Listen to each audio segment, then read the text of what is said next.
যুক্তরাষ্ট্রের supreme court Trump প্রশাসনের আরোপিত কিছু আমদানি শুল্ক অবৈধ ঘোষণা করার পর হাজারো ব্যবসা প্রতিষ্ঠান ফেরত পাচ্ছে কোটি কোটি ডলার। তবে সরকারের সম্ভাব্য আপিলের কারণে এই অর্থ ফেরত প্রক্রিয়া ধীর হয়ে যেতে পারে। কি প্রভাব পড়বে ব্যবসা ও ভোক্তাদের উপর, দেখুন বিস্তারিত প্রতিবেদনে।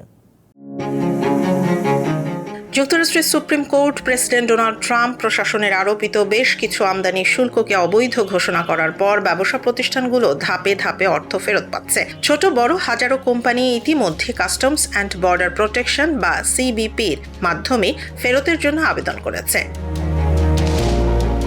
সরকারি তথ্য অনুযায়ী এখন পর্যন্ত প্রায় $85 বিলিয়ন ফেরত আবেদন গ্রহণ করা হয়েছে এবং এর মধ্যে প্রায় $20.6 বিলিয়ন ইতিমধ্যে ট্রেজারি বিভাগ থেকে ছাড় দেওয়া হয়েছে। তবে পুরো প্রক্রিয়াটি এখনো সম্পূর্ণ হয়নি।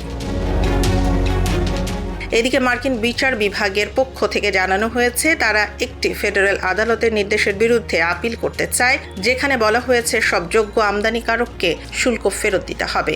সরকারের এই পদক্ষেপের ফলে পুরো রিফান্ড প্রক্রিয়া ধীর হয়ে যেতে পারে বলে আশঙ্কা করা হচ্ছে। বিচারক রিচার্ড কে ইটন সরকারকে নির্দেশ দিয়েছেন কত দ্রুত সব ব্যবসাকে অর্থ ফেরত দেওয়া সম্ভব হবে তা ব্যাখ্যা করতে। আদালত জানতে চায় প্রক্রিয়াটি দ্রুত করার প্রয়োজন আছে কি না। বিশেষজ্ঞদের মতে আপিলের কারণে ফেরত প্রক্রিয়া কিছুটা বিলম্বিত হলেও আদালতের রায় অনুযায়ী অবৈধভাবে নেওয়া শুল্ক ফেরত দিতে হবে।